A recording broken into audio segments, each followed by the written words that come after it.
Looks like And didn't even get it. they have to learn how to say Bangor, you need to tell them. Yeah, you they've have got to to fix put that. in. I know. It's like, years ago, the airport's marketing, the TV ads that ran called it Bangor, and I'm like, how did this even get past approval? Send them the, The video. Yeah, the Yeah. video. That's a good one. Which one? We are Bangor. yeah, after they see that video, they never see it.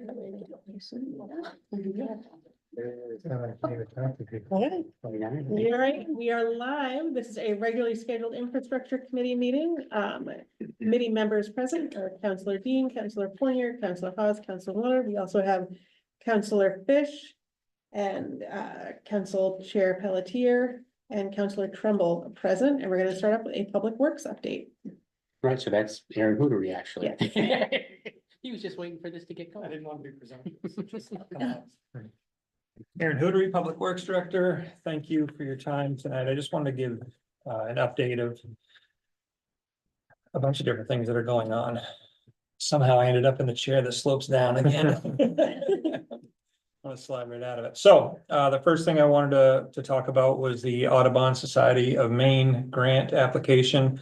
They approached Tracy and I, Parks and Rec and Public Works, a few weeks ago, maybe 4 weeks ago now, and they intended to apply for a Inflation Reduction Act Urban Community Forestry / Project Canopy Grant. Their goal was to use grant money to create and or expand 4 nurseries, municipal nurseries across the state. These nurseries would grow native tree stock and also serve as a kind of a swap mechanism between communities so that we're growing this native tree stock and also sharing so that we don't end up with a monoculture in any one community. Hopefully using, like I said, trees that are local to us, therefore low cost. And their vision also includes incorporating indigenous youth development programs, local high schools and technical schools, getting students to come in, help take care of the nursery, learn valuable skills and provide value to the city of Bangor. This proposal is in line with Public Works' current plan to build out our nursery. Potentially this could help us build that out. Additionally, we've been really working hard to coordinate with local high school students, both at Bangor High School and the UTC program. So this really fits in with that, hopefully developing an interest in municipal careers among these students and also teaching them skills that they can take on in life. The 4 proposed municipalities are Portland, Lewiston, Bangor, and Machias. Obviously, we're one of those 4. If they were awarded the grant, then they will approach us with a formal offer of a partnership. At that point, I would come to you folks and the council for approval of that type of thing. So just wanted to kind of fill you in on that. Nothing formal at this point, nothing guaranteed at this point. Some promise there. Any questions on that? Want to move on? No? Yeah. Councillor Fournier? Where's the nursery now? The nursery is on Finson Road. It's our old compost site, which is where we're making compost. A corner of it has been roughly laid out, a little bit of groundwork done, but it still needs quite a bit of work. It's a $200,000 grant, and they propose splitting that evenly between the 4 communities, so it could be around $50,000. Certainly could use it. Councillor I would Dean? just comment that the compost is absolutely beautiful. Good, I good. enjoyed a couple of trips over there myself and Good, excellent. I used it a little bit myself and I noticed there are some weeds coming up in it. I've done a little research on how to get the temperatures up to kill those weed seeds maybe on the next batch, so. Work in progress, but I'm glad you enjoyed it. We had a lot of positive feedback on that. It was really universal. Appreciation for that. Any other comments? I think it's great, kind of ties in when you were here the last time with the students and that partnership between city and the schools. I think that's an extra perk to this, so that's great. Excellent, thank you.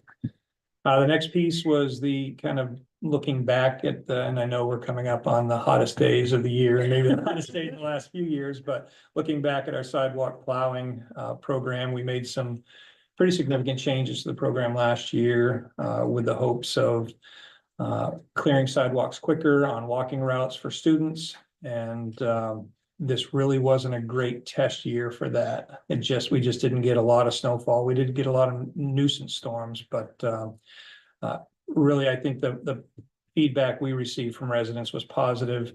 And even with those lower snowfalls, we did experience problems. There's just inherently, there is a lot of treacherous stuff in snow and ice that causes our machines to break down.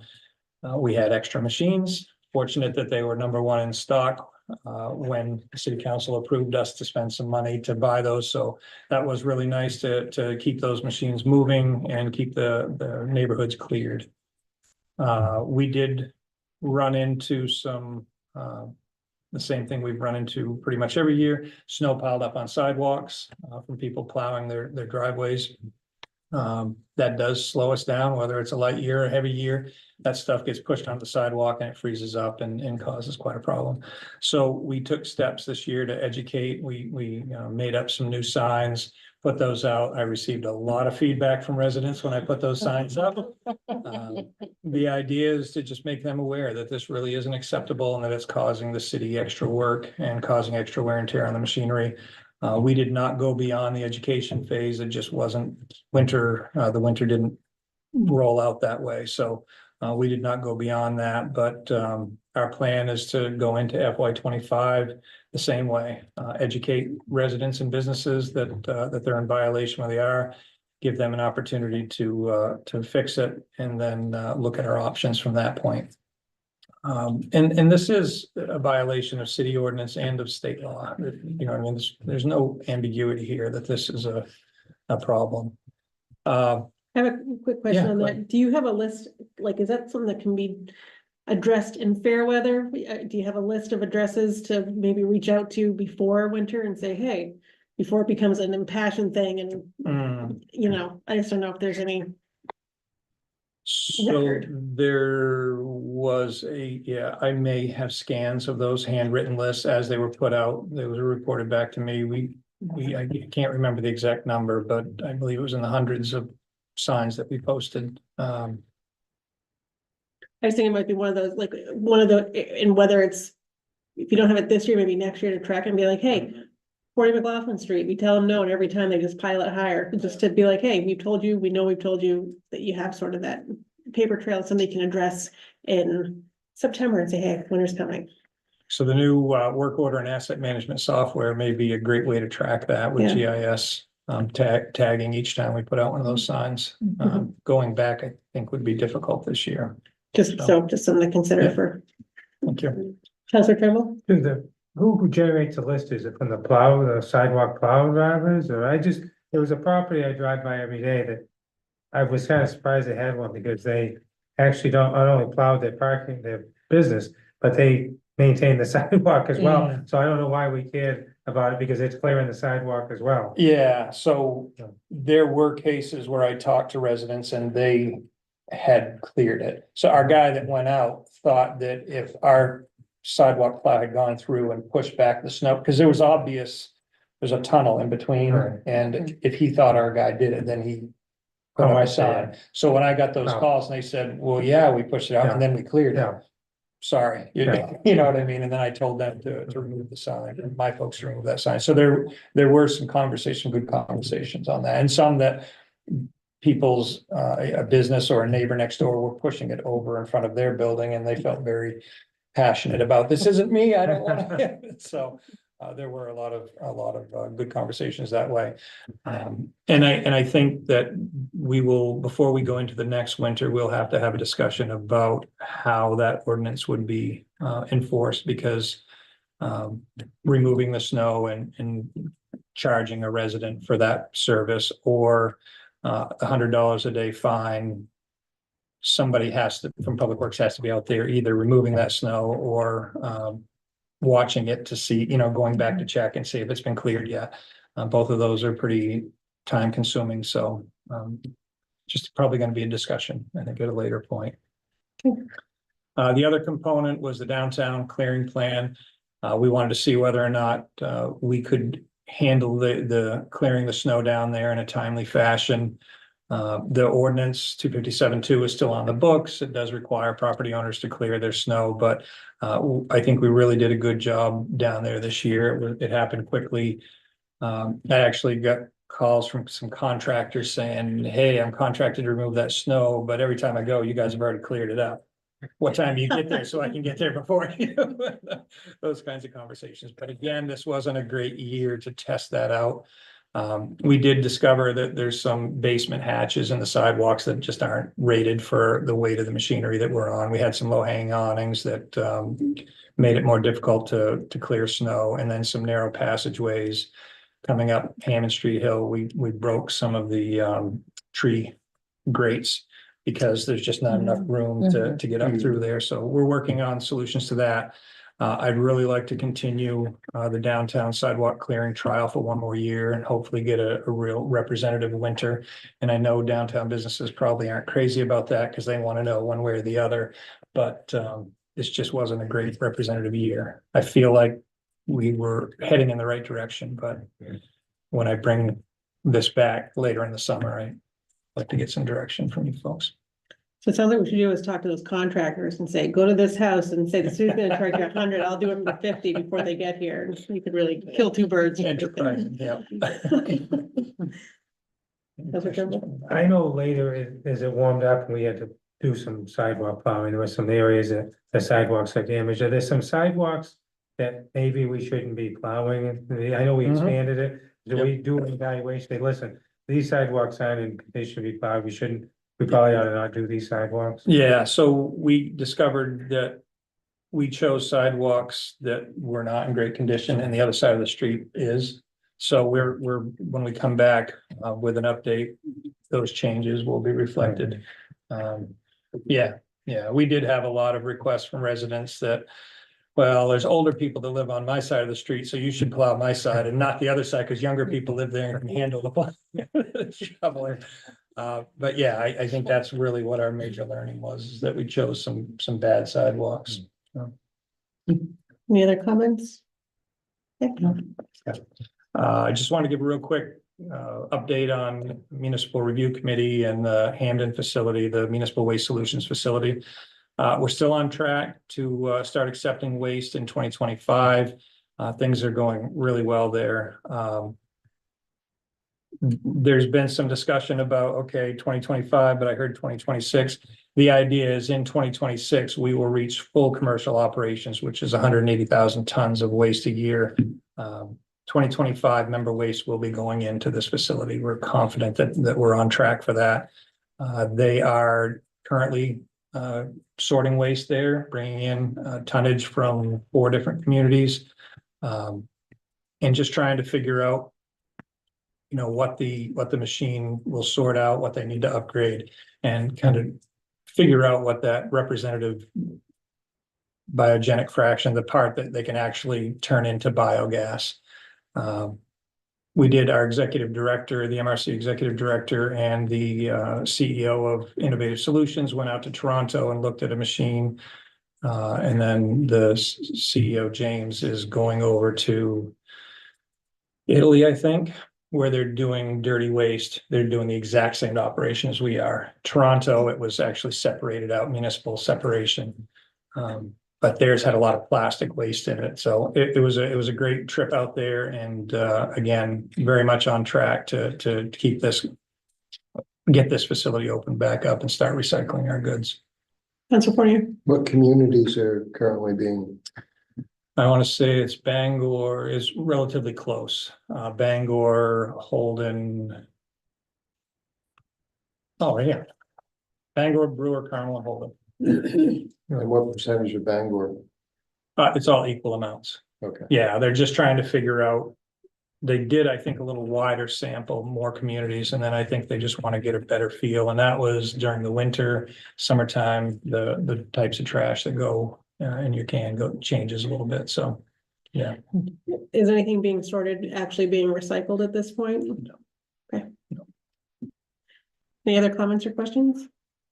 Just have one, can we publish a list of the crosswalks that will be repainted this summer? That was my next question. It's on mine, it's just not on yours. That was actually my question, because Yeah. today was the last day of school in our fair city, and there are no crosswalks left on Hammond Street. Yeah, understood, and I've heard plenty from residents about this as well.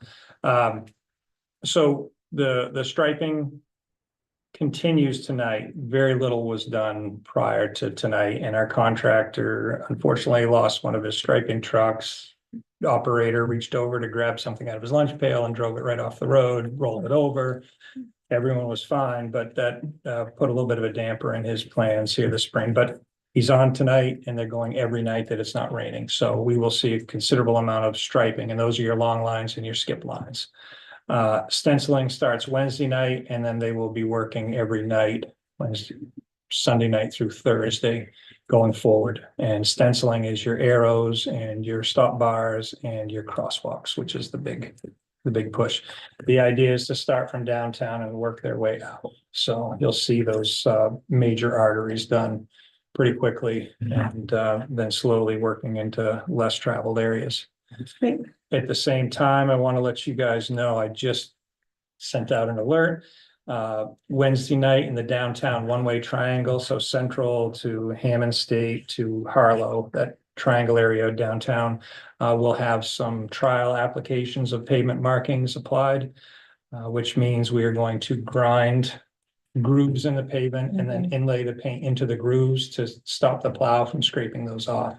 And it's going to be a trial of two different durable markings. One is polyurea and one is MMA, which is a methacrylate. It's kind of like a plastic. And the idea is to hopefully get multiple years out of these, especially in the wintertime when the plows just start scraping everything off that we have. So this is going to be inconvenient for people that are living downtown, and we all know we have more people living downtown, but I think this is the right thing to do because there's so much pedestrian traffic downtown. We'll be doing inlaid skip lines, which is your dotted lines that lay out where you should be as you move through the triangle. Inlaid arrows at Harlow and Harlow Central, and then Central Hammond, and then inlaid crosswalks, 2 at Harlow Central and 2 at Central Hammond inlaid. So I think that will give us a really good idea. And then, like I said, there's a little bit of each that we'll be tracking, which one is more durable. In addition to that, we're doing 4 inlaid crosswalks at schools, the busiest traffic area schools. So I think Mary Snow, both on Broadway and on Essex, and I want to say Mount Hope around Fruit Street, maybe. Colin? No, I don't think so. I feel like it was at Mount Hope, but so those are the inlaid trials. And then we're also trialing a surface applied durable marking that is heat applied and melts into the pavement. We did a trial at no cost at Exchange, turning right, the right lane turning up onto State Street Hill, and it's really bright. And as it wears down, it more glass beads are revealed, so it should have some longevity. They tried it out in somewhere in southern Maine, Biddeford, I believe. Went through a full winter, and the public works director was very impressed. So I'm excited about all these trials, and I think they're going to result in better markings and longer lasting markings. I know people are frustrated that we have not marked yet, but we're getting there. Our pavement management officer is also managing the paint, and he's on the right track. I know in past years it's been like the reflective material wasn't real, but I also really appreciate that Public Works in general is doing a lot of this, like, let's try different things, like we've done with brown tail moth, like now we're doing it with pavement markings, there's not much I like about the South, except for the fact that, they have those timers with those wonderful reflectors, and like, you never have to worry about plow clipping those up, So if it means that we have to dig down a little bit and make it stick, that's great. That's good to hear, and I can tell people that crosswalks start Wednesday. Thank you. All right, Fabulous. anything else for Public Works? Thank you for your time. All right, thank you very Thanks, much. Aaron. All right, next. All What right. you don't have to worry about marking, Coffee Street. Right, so our last meeting, we talked about discontinuing a portion of Coffee Street. about 790 feet. So part of the process was to have a public meeting, get input from the abutters. I mean, there's only 3 abutters on Coffee Street. And so we sent out notices, we put up the signs on utility poles out there. And no one really responded. We had, let me see, Jasper Walsh of Maine Distributors came to the meeting. They're in favor of discontinuing. They're the ones who brought it to me actually to say, hey, what about discontinuing this road? So basically, we didn't get any pushback from discontinuing it. We can't really see a reason to keep it.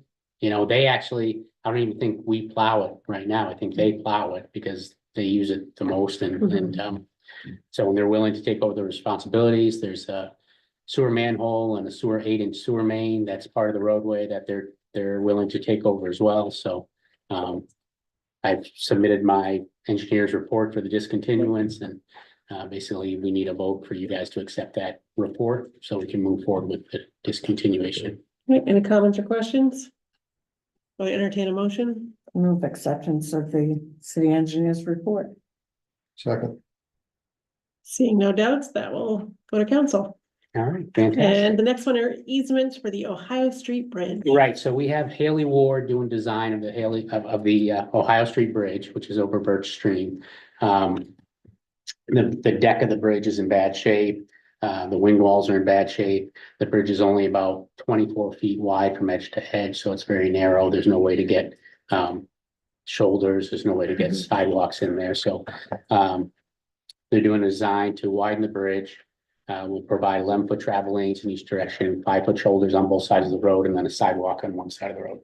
With that widening, we're getting closer and closer to the right of way. In order to do the work and then maintain the bridge, we're gonna need permanent bridge easements from the abutters. The easements will be probably about 20 feet wide and 80 feet long, right adjacent to the bridge.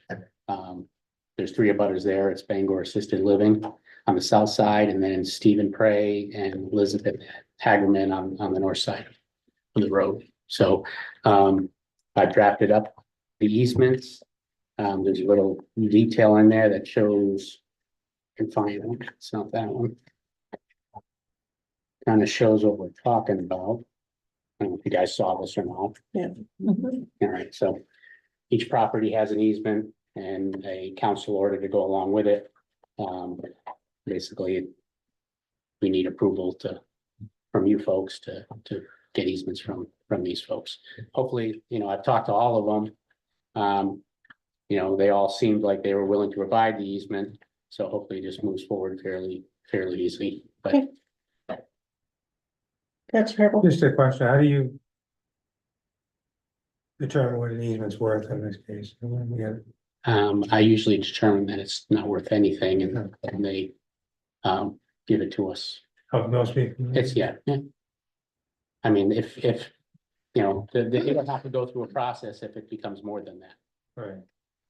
But typically, everything we've done in the past, you know, we've been given the easements to do the work. It's to the benefit of everyone. Any other comments or questions? I would entertain a motion on this one. So second. Need a motion first. I would move. Motion? Okay. I like the easements of Ohio Street. And a second? No, I'll second. I like the Motion, a second. enthusiasm.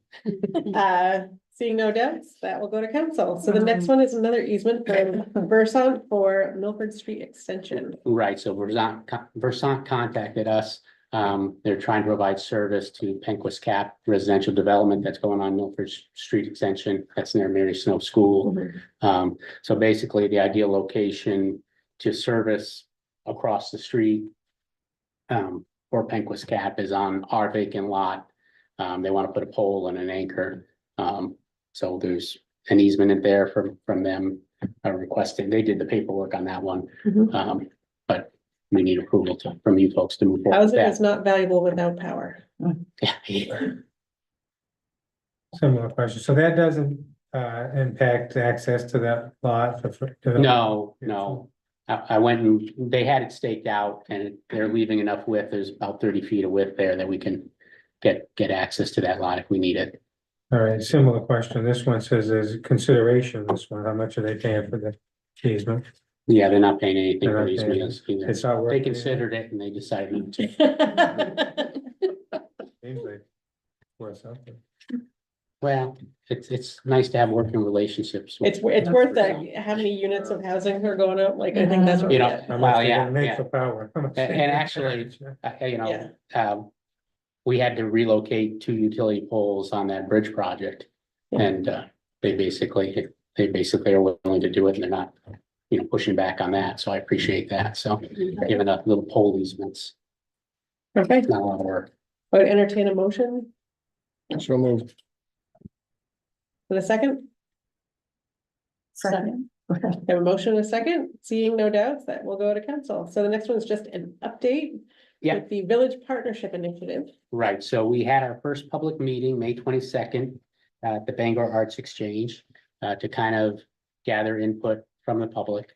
You know, Sewell Engineers is our consultant doing that project, and they also have Viewshed Landscape Architects. Who are working with them. You know, they had a bunch of tables with different areas of the study area. Different maps of the study area, and then, you know, seeking input from people on different locations. There was probably, it was well attended, which surprised me because it was a really nice day. And it was like one of the first really nice days we had, but we had like 25 to 30 people show up. Plus we had city staff, folks from VAX came, folks from DOT came. So, you know, it was a good meeting.